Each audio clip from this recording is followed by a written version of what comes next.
temptress. Through the ages she's heading west. From far away, stays for a day. Never a frown with golden brown.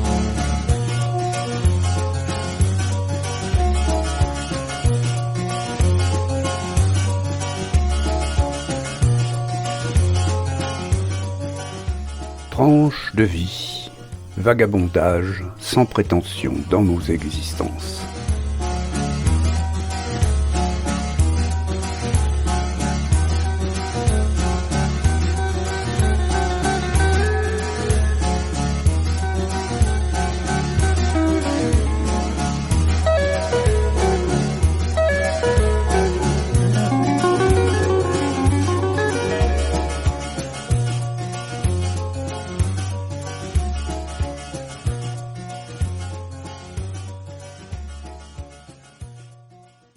Dans le cloître du musée d'art et d'archéologie du Périgord, nous sommes aujourd'hui en présence de Mathieu Fonroc, qui travaille temporairement dans ce musée et qui a accepté de nous parler et de son expérience, et de ses études, et de ce musée. Mathieu, bonjour. Bonjour. Merci d'avoir accepté cette invitation. C'est moi qui vous remercie de m'avoir invité à participer à votre émission. Est-ce que vous pouvez dire à nos éditeurs comment vous êtes arrivé ici à travailler, si j'ai bien compris, à faire ce job d'été recherché par tous les étudiants ici au musée d'art et d'archéologie du Périgord? Eh bien, j'ai la chance de faire des études d'histoire de l'art, donc m'intéresser à faire l'étude d'histoire de l'art. Qu'est-ce que mieux qu'un musée pour continuer à baigner dans ce monde de culture, de patrimoine, d'art. Maintenant, on vient d'apprendre que vous faisiez des études d'histoire de l'art, donc vous étiez tout désigné pour faire ce travail. Quel est votre travail exactement au musée pendant cet été? Alors ici, je suis principalement cet été à l'accueil et en surveillance de salle. Mais bon, voilà, il m'arrive de répondre aux sollicitations et aux questions de certains visiteurs à propos d'œuvres ou même du musée et de son architecture. Je vais vous poser une question qui pourrait être perfide, mais est-ce que vous connaissiez bien le musée avant d'y travailler? Oui, bien sûr, j'avais déjà eu l'occasion de le visiter. Ça fait partie intégrante de mon cursus, l'obligation de visiter les musées, les châteaux, constamment vouloir enrichir cette culture. Votre vocation d'étudiant en histoire de l'art, vous pensez qu'elle vient de là, ou qu'elle vient d'une familiarité que vous avez eue avec tous les magnifiques édifices que recèle le Périgord?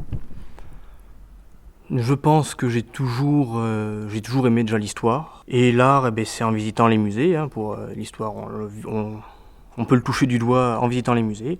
Et les musées regorgent de peintures historiques qui racontent des faits historiques. Mais aussi, les châteaux, des lieux historiques qui regorgent également de peintures artistiques, de véritables œuvres d'art un peu partout, et ça m'a toujours attiré. Donc il n'y a pas de meilleure introduction à l'art sous toutes ses formes que des musées. Non, il y a aussi... Qu'il soit généraliste comme celui du Périgord, ou qu'il soit spécialisé comme il en existe et que vous avez dû déjà visiter. Vézouna par exemple est un musée spécialisé, mais on peut se familiariser avec l'art de différentes façons. Il y a différentes formes d'art, aussi bien cinématographique, musical, littéraire même. Donc on peut très bien découvrir l'art à travers des livres, à la bibliothèque, d'aller au cinéma. Vous avez des goûts déjà affirmés dans les arts que vous côtoyez quotidiennement et que vous allez côtoyer dans vos études, dans votre métier? Bien sûr, Qu'est-ce qui vous attire? Bien sûr, on a tous nos goûts, nos centres d'intérêt. Moi, j'apprécie particulièrement l'art médiéval, d'une part, et l'art du XVIIIe siècle, notamment le mobilier, les arts décoratifs, que ce soit porcelaine, mobilier, bijouterie aussi. C'est une sorte de grand écart quand même, parce que du Moyen-Âge au XVIIIe siècle... Oui, il y a un grand écart, mais en même temps, tout est relié. Dans ces deux siècles, il y a un fantasme de l'antique. Le Moyen-Âge revisite constamment l'Antiquité, et le XVIIIe siècle, avec le néoclassicisme à la fin, revisite également l'Antiquité. Et dans ces deux périodes, il y a également une volonté de s'émanciper de ce style antique, de ces colonnes, avec le style gothique qui s'élance, ou le style rocaille au XVIIIe siècle qui foisonne de... Et puis les peintres de ruines. Oui, bien sûr. En attendant qu'au XIXe siècle, on redécouvre le Moyen-Âge. Tout à fait. Vos études d'histoire de l'art, vous les faites où? À Bordeaux, à Limoges Non, alors j'étudie l'histoire de l'art à Poitiers. Je n'ai pas voulu Bordeaux, c'était clair dans mon esprit. Et Poitiers parce qu'il y a le CESCM, donc le Centre d'études supérieures des civilisations médiévales. Et j'avais choisi Poitiers également parce qu'il y avait des professeurs de l'école du Louvre. Et je voulais intégrer à l'origine cette école. Bon, je n'ai pas été pris au concours, mais il me semblait que Poitiers était un bon tremplin pour retenter le concours l'année suivante. Et finalement, je m'y suis plus et j'y suis resté. Et vous allez retenter le concours d'école du Louvre? Non. Non. Mais vous allez peut-être la fréquenter, puisque on peut la fréquenter en auditeur libre. Oui, bien sûr. Bon, le problème, c'est qu'il faut réserver à l'avance ou se présenter une heure avant pour avoir des places. Mais bon, j'ai déjà tenté d'y assister à ces cours libres. Qu'est-ce qui fait l'intérêt du musée d'art et d'archéologie du Périgord, qui, rappelons-le à nos auditeurs, est quand même une institution qui a maintenant presque bientôt 200 ans? Ça va être une réponse qui va être valable pour tous les musées. Tous les musées regorgent de petits chefs-d'œuvre ou de grands chefs-d'œuvre méconnus, souvent méprisés parce que leurs auteurs sont peu connus. Mais chaque musée a ses œuvres pleines de charme, d'une sensibilité. Ici, moi, j'adore une sculpture de Jeanne Pouplet, l'enterrement d'un enfant. Cette sculpture est en plâtre, donc un matériau qui n'est pas forcément noble, mais qui porte toute une sensibilité. Déjà le titre, l'enterrement d'un enfant, tout en retenue. Voilà, c'est une discrétion, une sobriété. On ne voit presque pas le cercueil de l'enfant, ce qui rend la scène encore plus douce, sans le grand pathos tragique. En dehors de l'enterrement d'un enfant, il y a quand même énormément de choses formidables dans ce musée. Est-ce que vous pouvez rappeler à nos auditeurs ce qui fait vraiment son originalité? Alors, son originalité tient au fait qu'il il couvre à peu près toutes les périodes de l'Antiquité avec quelques vestiges. Bien avant l'Antiquité même. Hein. Oui, bien sûr, et préhistorique, oui. Il y a 2 salles dédiées aux arts préhistoriques, avec tout ce qui est silex, os sculptés, gravés, qui est vraiment assez intéressant. Et c'est curieux de se dire que ces hommes, sans nos techniques aujourd'hui, arrivaient à faire des choses aussi fines. C'est à la fois un musée d'art, puisque comme vous dites, il y a des os gravés très finement et d'une manière très expressive, qui rappellent un petit peu les fameuses grottes dont notre département est détenteur, mais aussi toute la technique lithique. Pendant plusieurs centaines de milliers d'années, les gens ont affiné ces techniques de la taille des pierres. Pour moi qui suis un profane, ce qui fait l'originalité de ce musée, c'est aussi tous les apports qui ont été faits par des voyageurs périgourdins. Et à ce propos-là, justement, en ce moment, il y a une exposition, les apports et les dons d'un de ces voyageurs. Est-ce que vous pouvez nous en dire quelques mots? Alors oui, le musée de Périgueux bénéficie de la 7e collection française d'ethnographie africaine et océanienne. Et une partie de ces dons vient d'Alphonse de Fleurieu, qui est célébré dans une exposition, Les Voyages d'Alphonse, au musée de Périgueux. Sur l'année ou sur la saison estivale seulement, cette exposition? Sans doute elle a été décalée à cause du Covid, mais là je n'ai plus les dates en tête. Est-ce que ce genre d'exposition temporaire ou un peu spécialisée, est-ce que c'est quelque chose qui revient régulièrement au musée, à votre connaissance? Oui, bien sûr. Un musée propose à la fois une collection permanente, mais propose également des expositions temporaires. Ça fait vivre le musée, ça permet de renouveler et puis de faire participer au questionnement de société. C'est le but un peu d'un musée, c'est de présenter des choses du passé, mais également l'interroger sur les convergences anciennes et contemporaines de l'art. En dehors de ça, vous avez évoqué tout à l'heure une sculpture qui vous touche et qui vous émeut particulièrement. Qu'est-ce qui fait la richesse des collections du musée d'art et d'archéologie du Périgord? Il y a quand même un musée lapidaire important. On est là dans un cadre, on est entouré de vieilles pierres, entourées de vieilles pierres qui soient de l'époque de l'Antiquité gallo-romaine ou du Moyen-Âge ou plus tard. Et donc, est-ce que ça fait partie aussi de la richesse de ce musée? Bien sûr, dans tout musée, il y a ce genre d'objets, mais ici, voilà, elles sont un petit peu exposées, présentées comme une réserve, pas l'espace, pas l'état naturel, brisé par le temps, par les affres des différents conflits qu'a pu traverser le Périgord. Sauf qu'ici, quand même, c'est moins mis en valeur et bon, ça souffre un petit peu de cette accumulation autour de cette cour. Le but de cette cour, à l'origine, était de présenter les œuvres comme une réserve lapidaire, voilà, du musée. Et c'était de les présenter, voilà, comme des réserves. Bon, après, voilà, c'est une muséographie datée.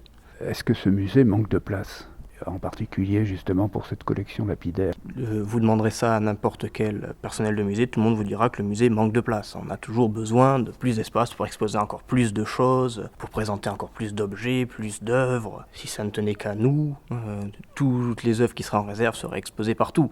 Bon, bien sûr, pas forcément comme au 19e siècle, mais donc cela nécessite des espaces beaucoup plus grands, beaucoup plus lumineux. Mais bon, c'est impossible, on ne peut pas tout présenter et tout n'est pas présentable non plus.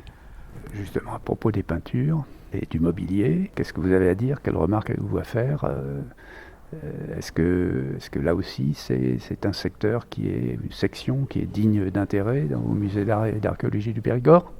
C'est une section qui, pour moi, les arts décoratifs, est toujours négligée à mon goût. Il y a beaucoup de musées d'art décoratif qui les présentent, mais en dehors de ces musées spécialisés, c'est souvent quelque chose qui sert de support, qui accompagne des œuvres, mais jamais totalement présenté en elle-même. Ici, nous avons la chance de pouvoir présenter une console Louis XV, magnifique avec son miroir, totalement représentatif du style rocaille, et également 2 secrétaires Louis XVI, ainsi que 2 commodes de régence également, et dans une salle à côté, quelques meubles de style empire, donc aussi bien des copies du XXe siècle et 2 originaux également. En peinture, il y a des choses vraiment saillantes et des choses qui méritent vraiment le détour.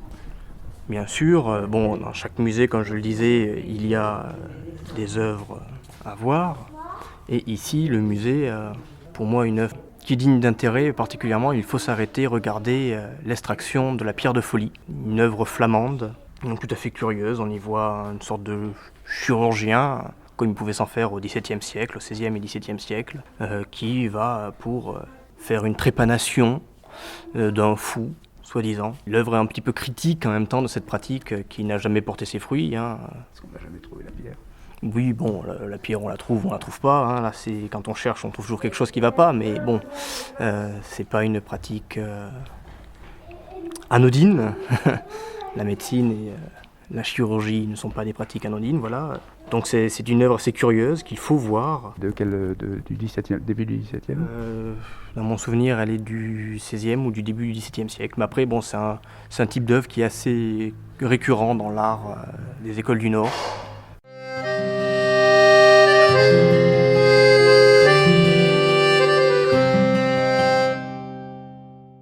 Maintenant, si vous voulez bien, on va parler un petit peu de l'avenir. Mais d'abord, j'aimerais vous interroger sur ce que vous avez pu remarquer pendant votre séjour au musée, sur la fréquentation et en le mettant en perspective avec la période un petit peu troublée et difficile que nous traversons depuis plusieurs années. Est-ce que vous avez vu beaucoup de touristes? Est-ce que vous avez vu une fréquentation? Ou est-ce que vous avez entendu dire par les permanents du musée qu'il y avait des différences dans la fréquentation du musée? Alors, je me suis interrogé également sur cette fréquentation. Et bien, il s'avère que, bon, il y a moins de touristes étrangers, ça c'est certain. Notamment les Anglais qui n'ont pas été très présents pour le moment cette année. Bon, après, on manque de recul également pour la saison actuelle. Il y a quelques Allemands, public qui n'est pas forcément des plus fréquents généralement.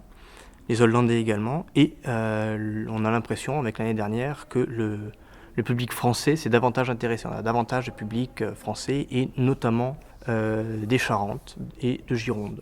Donc là voilà, la Nouvelle-Aquitaine apparemment a semble-t-il boosté le tourisme en Périgord et au musée. Et autrement, rien de particulier, les gens acceptent de se plier aux gestes barrières. Oui, pour le moment, nous n'avons pas eu, moi qui suis également de billetterie, nous n'avons pas eu de personnes, de visiteurs réticents au pass sanitaire, ni même à porter le masque. Bon, bien sûr, de temps en temps, le masque tombe, il tombe sous le nez, bon, un petit peu de rappel à l'ordre, mais rien de... Pas de discipline. Vous avez aimé cette expérience qui est en train de se terminer? Bien sûr, oui, mais travailler dans un musée, c'est toujours, bon, moi qui fais des études d'histoire de l'art, c'est toujours quelque chose d'intéressant, d'enrichissant, de discuter avec les visiteurs, de s'arrêter. En travaillant ici, on a le temps de s'arrêter sur une œuvre, de la regarder en détail, de tenter de l'interpréter, et puis d'un seul coup de la mettre en rapport avec une œuvre qu'on a déjà vue en cours, ailleurs, dans notre musée. On a le temps. Alors c'est une bonne transition pour nous permettre de revenir à vos études. Votre avenir, vous le voyez comment? Est-ce que vous êtes à un point de vos études où vous allez devoir vous spécialiser? Quelles sont les orientations qui se présentent à vous justement dans la poursuite de ces études d'histoire de l'art? Alors je suis en master, je vais rentrer plutôt en master 2, en deuxième année de master. Donc j'ai déjà commencé à me spécialiser moi sur les arts décoratifs et notamment le mobilier, mais pour être plus précis le mobilier du 18e. Et après, donc voilà, moi je suis plus intéressé par travailler sur les œuvres en elles-mêmes en médiation. Le public bien sûr est une chose très intéressante, mais je préfère chercher sur les œuvres, monter des expositions, tout ce qui est assistant de conservation. Et pour moi quelque chose d'un peu plus intéressant. Et par contre, être conservateur de musée, donc au sommet de la hiérarchie, m'intéresse moins, étant donné qu'aujourd'hui c'est plus, j'ai envie de dire, du management et de l'administratif. Et moi je veux garder ce contact, ces études d'historien de l'art, vraiment, c'est quelque chose qui me tient à cœur, et voilà, rester au contact de l'œuvre, et non pas être en fin de compte. Alors il faut devenir commissaire-priseur spécialisé. Alors pour être commissaire-priseur, c'est encore autre chose, c'est d'autres études. Enfin bien sûr il faut faire l'histoire de l'art, mais il faut faire aussi du droit. Après bon, c'est aussi sur concours, mais le problème de commissaire-priseur à mon goût, c'est que pour être spécialisé il faut déjà être commissaire-priseur, et on peut aussi bien vendre des voitures que du mobilier ou un magasin qui a coulé. Tout n'est pas intéressant, Voilà. bien sûr. Qu'est-ce que vous allez faire dans les années qui viennent? Est-ce que vous allez entreprendre une thèse? Est-ce que vous allez tout de suite chercher du travail? Est-ce que vous allez chercher du travail en France, à l'étranger? Quels sont vos projets? On veut savoir.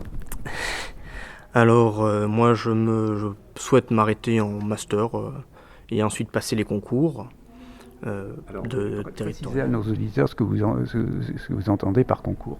Alors pour rentrer dans la fonction publique, donc les musées majoritairement en France sont publics, qu'ils soient propriété d'un département ou propriété de région ou de l'État, ou même d'une mairie, d'une municipalité.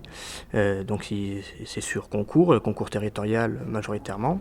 En dehors des musées, vous avez des concours. Quel type de concours avez-vous? Alors, par exemple, je pense au mobilier national dont on nous parlait tout à l'heure. Est-ce qu'il y a un concours pour rentrer au mobilier national? Je ne me suis pas encore trop penché sur la question. Même si c'est vraiment, oui, un site, ça, ou un musée d'art décoratif qui, pour moi, m'intéresserait beaucoup, étant donné la richesse de leur collection et l'étendue également des époques dont leurs réserves sont remplies. Donc là, vous avez quand même plusieurs pistes à explorer. En dehors des concours, du concours conduisant à la profession de conservateur, qu'est-ce qu'il y a comme autre piste à suivre pour lesquelles il faut passer par des concours? Bon, alors assistant de conservation, mais après ça regroupe, c'est un grand concours, j'ai envie de dire, qui regroupe plein de postes différents, donc aussi bien en médiation, chargé du public, chargé des œuvres, des relations publiques également du musée, donc pas uniquement le public. Il faut attirer des mécènes pour qu'un musée vive, pour qu'il puisse faire restaurer des nouvelles œuvres ou en acquérir également de nouvelles. C'est un aspect qui doit être terriblement compliqué pour les conservateurs. Alors c'est les conservateurs ou les assistants de conservation qui s'occupent de ça? Oui, bien sûr. Un musée, c'est comme une entreprise, hein. Il faut aussi bien des comptables que, j'ai envie de dire, du personnel pour accueillir le public, mais aussi pour conserver les œuvres. Oui, l'argent ne tombe pas du ciel. Voilà. Voilà. Mais, alors justement, je suis frappé maintenant, en voyant les affiches des expositions des grands musées, de voir les logos des mécènes qui s'alignent au bas de ces affiches, et il y en a de plus en plus. Est-ce que ça veut dire que le recours au financement d'État s'amenuise ? Oui et non. C'est aussi que ces entreprises bénéficient de réduction d'impôts en faisant de tels mécénats. Et ça peut être très intéressant pour elles d'acquérir des œuvres, de les déposer, de prêter des œuvres également dans les musées ou d'en restaurer. Ils peuvent vraiment dégraisser leur taux d'imposition de façon importante. Bon, à hauteur, bien sûr, à une certaine hauteur, mais c'est très, très intéressant pour eux. Donc ils le font aussi pour leur image, ça leur permet de montrer qu'ils participent à la vie culturelle. Et puis voilà, quand ce sont des grands horlogers qui aident à la restauration d'une pendule précieuse, ça va avec. Le public aussi est sollicité. Moi j'ai une épouse qui paye régulièrement pour la restauration d'objets particulièrement magnifiques et qu'il faut préserver. Ah ben, c'est le but, hein. Et puis de tout le temps ça a existé, des mécènes. On parlait tout à l'heure d'Alphonse de Fleuriot qui a donné des œuvres qu'il a acquis lors de ses différents voyages en Océanie, en Asie et en Afrique. Aujourd'hui, il est plus compliqué d'acquérir des œuvres d'art, quel que soit le prix augmente assez rapidement. Les prix sont assez élevés. Et donc, pour participer à la vie culturelle, il est parfois plus facile d'aider à la restauration. Et un musée ne peut pas forcément tout acquérir parce qu'il n'a pas, si vous offrez à un musée qui n'a pas d'horloge, une horloge, ça va un petit peu dénoter dans les collections. Il faut davantage l'offrir à un musée qui a déjà une collection de pendules. Et donc dans ce cas, aider le musée en l'aidant à restaurer ou à acquérir des œuvres dont les collections ont déjà des exemplaires. Et à propos des collections d'art dits primitifs, qu'est-ce que vous pensez de la polémique actuelle, des arts primitifs qui sont devenus des arts premiers maintenant, et qu'est-ce que vous pensez de la polémique qui accourt en ce moment sur la restitution des œuvres, en particulier africaines ou océaniennes, ou asiatiques bientôt peut-être, qui sont arrivées dans des musées à la faveur de l'aventure coloniale européenne, et puis que les pays d'origine réclament maintenant, la restitution. Alors, c'est un débat qui touche actuellement les historiens de l'art, mais bon, il faut savoir que ces œuvres, ont été acquises de façon, aujourd'hui, qui nous paraîtrait totalement illégale. Bon, certains vous diront que ce sont des prises de guerre et que les musées sont remplis de prises de guerre, hein. Mais d'autres sont le fruit de vols, de ventes forcées, de saisies. Les peuples et ethnies dont les statuettes sont issues ont été méprisés. Il suffit de voir les découpages de l'Afrique pour se rendre compte que tout a été fait à coup de règles et d'équerres. Que ces pays, nous on appelle ça des œuvres d'art. Bon, le terme d'art premier ou d'art primitif n'est pas bon. Pour eux, ce ne sont pas de l'art. Ce sont des objets apotropaïques, des dieux vivants, des représentations, des esprits, des objets du quotidien, voilà. Et en les exposant, on les a nettoyés, on a retiré toute la patine spirituelle qu'il y avait dessus, un petit peu magique également. On leur a retiré le symbole dont ils étaient porteurs, alors que ces peuples, justement, les cachaient, les utilisaient, ne les sortaient que pour certaines cérémonies. Et dans le même temps, on s'émeut de devoir sans doute rendre. On a déjà rendu quelques œuvres à l'Afrique, notamment un sabre, le sabre d'Haj Omar Al-Tar. Le sabre du roi Béhanzin. Alors non, c'est le trésor, c'est deux choses différentes. C'est le trésor du palais royal du roi Béhanzin au Bénin et le sabre de Haj Omar Tal au Sénégal. Alors ce roi était empereur de l'empire tout couleur, un empire malien, et on le rend au Sénégal parce que la famille d'Oumlaj Oumaltar, bon, je ne sais pas très bien prononcer son nom, mais vit aujourd'hui au Sénégal. Donc il se pose aussi cette question de à qui rendre. Un futur conflit entre le Sénégal et le Mali pour s'approprier le sabre de El Hadj Omar. Après, on s'émeut de rendre des œuvres à l'Afrique, mais pourtant on a bien rendu des œuvres, des livres à la Corée. La France avait volé, pillé, voilà, un temple coréen. C'est une histoire presque sans fin, parce qu'avant que les Britanniques rendent les frises du Parthénon aux Grecs, je pense qu'il coulera encore beaucoup d'eau sous les ponts. Oui, c'est une histoire sans fin, bien sûr, mais il faut en parler. Moi, je m'étonne tout le temps de voir que la restitution de ces manuscrits à la Corée n'a pas posé de problème. On l'a presque félicité. On a presque félicité cette restitution. En même temps, on vendait des TGV, donc est-ce que ce ne serait pas rendre des bouquins contre un train et alors qu'on s'émeut de rendre quelques objets au Sénégal ou au Bénin, au Tchad, alors que ces peuples ont été... En alléguant le fait que leur conservation sera mal assurée. Mais ça fait partie de la vie de ces œuvres d'art. Pour eux déjà, ce ne sont pas des œuvres d'art, il ne faut pas les penser comme telles. Après, bon, on ne va pas leur imposer notre vision de ces objets, alors que ce sont eux les vrais concepteurs, les vrais détenteurs, on ne va pas leur imposer, nous, ce qu'on leur attribue dessus. C'est à eux d'utiliser, de savoir quoi faire, comment rendre honneur à leur culture, à leur patrimoine.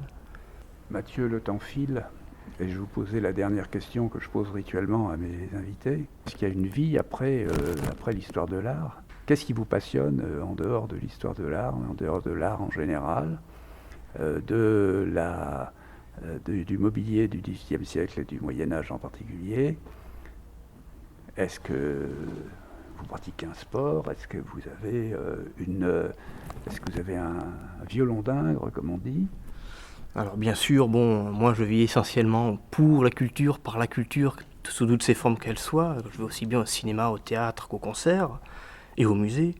Et de temps en temps, bien sûr, il faut le vider l'esprit, donc je fais également des balades à vélo, de l'escalade également. Ça permet de voir d'autres choses, de penser autrement et de s'écouter aussi. Le temps passé à réfléchir sur l'art, qui vraiment prend beaucoup de temps et sans fin, permet également de souffler, et c'est une grande nécessité. Si je vous demandais maintenant, avant de nous quitter, quel est le musée du monde que vous aimeriez visiter demain, si vous en aviez la possibilité ? Je pense que ce serait le musée... l'Ermitage. Non, ce serait un musée à Mexico qui présente les œuvres aztèques, civilisation aztèque. Et je méconnais complètement cet art, mais on nous l'a toujours très bien vendu. Un des rares amis mexicains, le seul que j'ai, me l'a très bien vendu également. Et ça donne vraiment envie, en plus une muséographie tout à fait contemporaine, tout à fait adaptée à ce type d'œuvre, et qui est tout à la fierté de ce peuple qui a été également décimé. Pillé, décimé, et dont les œuvres ont été dispersées et se retrouvent encore aujourd'hui régulièrement dans les ventes aux enchères d'art tribal. Sur cette conclusion un peu triste, merci beaucoup Mathieu et bonne chance pour vos études. Je vous remercie pour ce moment. J'espère avoir intéressé vos auditeurs à venir visiter le musée du Périgord, mais également les autres musées municipaux dont la France regorge. En tout cas, nous vous donnons rendez-vous dans quelques années quand vous serez conservateur, assistant conservateur, médiateur d'art. Rendez-vous pris. Merci beaucoup. Au revoir. Le mari de Marie-Vonne était mon amant. Quelquefois je m'en étonne encore maintenant. Au début tout feu tout braise, il était gentil. Quand il se mettait à l'aise, il refaisait le lit. Il me disait tu es belle après comme avant. Il descendait la poubelle en repartant. C'était Tranche de vie, une émission proposée par Jean-François. À Marie-Vonne, il me l'avait caché. Petit bonhomme, comme on avait bien menti. Ma femme est une matrone, il m'avait dit. Le mari de Marivonne était mon amant, mais il m'appela Bobonne au bout de pas longtemps. Puis je rencontrai sa femme qui me dit merci. Depuis qu'il vous a dans l'âme, il ne vient plus